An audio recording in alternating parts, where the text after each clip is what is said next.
తప్పుడు పని చేసి తప్పుడు ప్రచారం చేసి రాజకీయ లబ్ధి పొందిన వాళ్ళు రాజకీయాలకు అర్హులా అని చెప్పి ఆలోచించండి.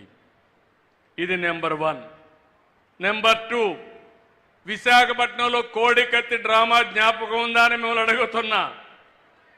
కోడికత్తి డ్రామా ఆడి ఆ కోడికత్తి మీ జిల్లా వాడి పొడిచిన వ్యక్తి కూడా ఆ కోడికత్తి డ్రామా ఆడి నేనేదో అతనితో మాట్లాడి నేను చేయించానని చెప్పి మాట్లాడే పరిస్థితికి వచ్చారు. అది ఒక మిస్టరీగా, అది ఒక డ్రామాగా తయారైపోయింది. మూడోది, ఎలక్షన్ల ముందు గులకరాయి డ్రామా. ఎన్నికల సమయంలో గులకరాయి వేయించుకున్నారు. దానిపైన హాస్పిటల్కి పోయి టెస్ట్ చేయించారు. అక్కడ డ్రామా ఆడారు.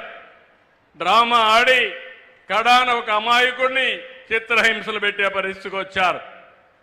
ఇక్కడే డయాఫామ్ వాలు పోలవరం ఆంధ్రప్రదేశ్కి జీవనాడి. వీళ్ళు వచ్చి కాంట్రాక్ట్ను మార్చి ఇంజనీర్లు మార్చి గోదావరిలో ఒకసారి 20 లక్షలు 30 లక్షలు 40 లక్షలు క్యూసెక్స్ ఆఫ్ వాటర్ వస్తుంది, ఉధృతంగా వస్తుంది. అలాంటిది పైన కట్టవలసిన అప్పర్ కాఫర్ డ్యామ్ కట్టకుండా పూర్తి చేయకుండా నిర్లక్ష్యం చేస్తే డయాఫామ్ వాల్ కట్టుకోబోయింది. అది కూడా నా వల్ల పోయిందని 5 ఏళ్లు కట్టకుండా వదిలిపెడితే దాన్ని రెక్టిఫై చేసి ఇప్పుడు కట్టుకునే పరిస్థితికి వస్తున్నాం. అంటే చేసిన తప్పును వేరే వాళ్ళపైన నెట్టడం ధర్మమా అని మిమ్మల్ని అడుగుతున్నా. ఇలాంటి వాళ్ళు రాజకీయాలకు కావాలని మిమ్మల్ని అడుగుతున్నా. ఎన్నికల ముందు మీరందరూ గుర్తుపెట్టుకోండి, మేము ఇంటింటికి పోయి ఆ రోజు ఉన్నటువంటి వాలంటీర్లంతా ప్రచారం చేస్తా ఉంటే వాలంటీర్లు లేకుండా పింఛన్లు ఇమ్మన్నాం. పింఛన్లు ఇమ్మంటే మే నెలలో పింఛన్లు ఇవ్వకుండా ముసలి వాళ్ళని తీసుకుపోయి అటు ఇటు తిప్పి ఒక 15 మందిని చంపేసి ఆ 15 మందిని నేను చంపేశానని నా మీద నెపవేశాడు. అవునా కాదా అని మిమ్మల్ని అడుగుతున్నా. ఇలాంటి దుర్మార్గులు మనకు అవసరమా అని మిమ్మల్ని అడుగుతున్నా. ఈరోజు నేను అడుగుతున్నా, వాలంటీర్లు లేరు, ఒక రోజులో మీకు పింఛన్ ఇస్తున్నామా లేదా అని మిమ్మల్ని అడుగుతున్నా. 3 గంటల్లో ఇస్తున్నా, అవునా కాదా? అవునంటే గట్టిగా చెప్పండి, చెప్పండి అవునని.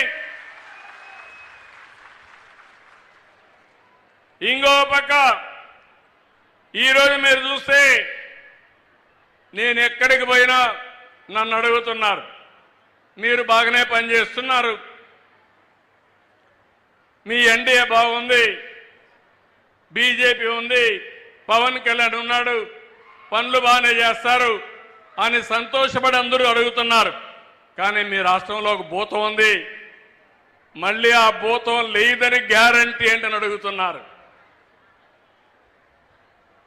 దీనికి మీరందరూ ఒక విషయం గుర్తుపెట్టుకోవాలి. నేను ఆ రోజు అందరికీ చెప్పాను, ఈ భూతాన్ని పాతాళంలో కంట్రోల్ చేశాం, ఇంకా తిరిగి రాదని చెప్పాను. కానీ ఇక్కడ చూస్తే అరుంధతి సినిమా చూసారా మీరు? జ్ఞాపకం ఉందా మీకు? జ్ఞాపకం ఉంటే చేలు పైకెత్తండి.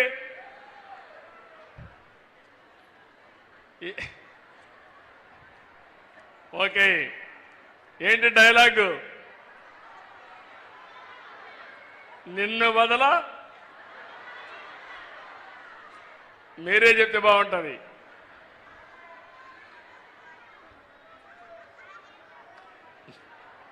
ఏదమ్మా,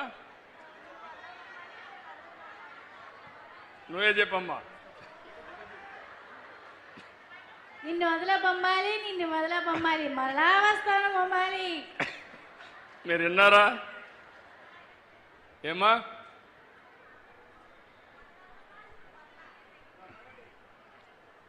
ఆ అమ్మాయికి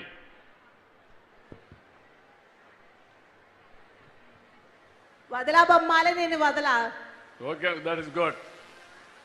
నిన్ను వదల బొమ్మాళి వదల, నిన్ను వదలనంటా ఉంది. అలాంటి అరుంధతిలో భూతమ్మగా మళ్ళీ మీరు చూస్తే ఈ భూతం మళ్ళా పైకి వస్తా ఉంది. మొన్న సింగయ్య మీరు చూసుంటారు, నేనే సీఎం, కార్ డ్రైవర్ కూడా గవర్నమెంట్ డ్రైవరే, పోలీసు కూడా సెక్యూరిటీ అంతా పోలీసులంతా గవర్నమెంట్ వాళ్లే. అందరూ వెళ్ళారు. వెళితే వీళ్ళు ఇష్ట ప్రకారం తొక్కించుకుంటూ పోతే ఒక అతను వాళ్ళ కార్యకర్తే కారు కింద పడ్డాడు. కారు కింద పడితే మీరేం చేస్తారని అడుగుతున్నా మిమ్మల్ని. ముందు కాపాడతారా లేదా అని మిమ్మల్ని అడుగుతున్నా. తీసి పొదల్లో బారేశారు.